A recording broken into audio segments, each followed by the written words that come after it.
네, 앞서 보신 보도에 이어 등기가 나지 않는 상황에 대해 좀 더 구체적인 사실관계 알아보겠습니다. 취재기자 자리했습니다. 조성엽 기자. 네, 관련 내용 좀 더 자세히 알아보죠. 앞선 보도를 보면 크게 4가지 이유로 행당동 D 아파트의 등기가 이루어지질 않고 있는데요.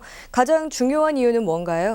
네, 핵심적인 이유로는 2가지를 꼽을 수 있겠습니다. 먼저 그 첫 번째 이유로 상가 분양을 두고 벌어진 조합과 조합원 간의 소송입니다.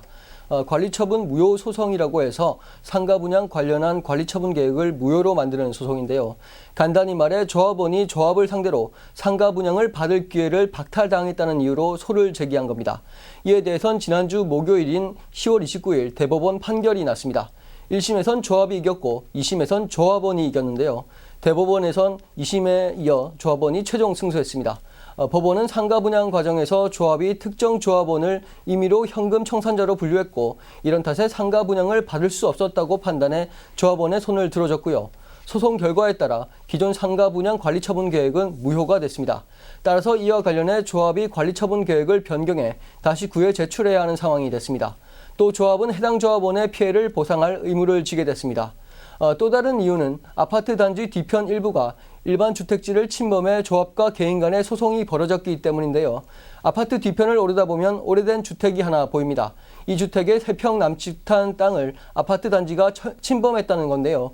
조합은 이 일반 주택 소유자가 3평 남짓한 땅의 보상금으로 40억여 원을 요구해 합의를 할 수 없었다고 주장합니다.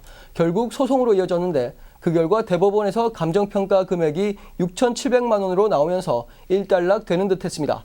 하지만 구청의 확인 결과 일반 주택 소유자가 이 결과를 취소하는 소송을 또 진행 중인 것으로 알려지면서 현재로선 이 문제 역시 갈피를 잡지 못하기는 마찬가지입니다. 그렇군요. 이건 말고도 부차적인 이유가 더 있죠? 네, 조합이 사업 시행 인가 조건으로 아파트 정분합 땅을 기부 체납해야 하는데요. 토지 소유주와 절충 금액이 협의된 만큼 이 부분에 대해선 진행 상황을 더 지켜봐야 할 것 같고요. 다른 한 가지는 아파트 단지 내 국유지 보상금과 관련한 건데요. 이 땅은 현재 조합이 사용 중입니다. 근데 조합이 이 토지에 대한 보상금을 관리 주체인 한국자산관리공사에 지급을 안 하고 있습니다. 그 금액은 3억 원에 달하는 것으로 확인됐는데요.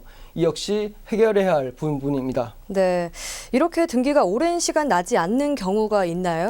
거의 없다고 봐야 할 것 같습니다. 아파트의 경우 보통 8개월에서 1년이면 등기가 난다고 봐야 하는데요. 이렇게 6년이 넘는 시간이 걸리는 경우는 거의 없다고 봐야죠.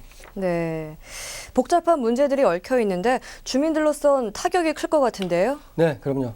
일단 아파트 매매나 전세가 등기 이전된 아파트에 비해선 당연히 어렵고요.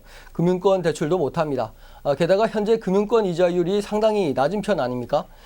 그런데도 이 아파트 주민들은 대출이 안 되니까 아파트를 구입할 당시에 대출받은 그 이자율 그대로 계속 이자를 내야 하는 실정이죠.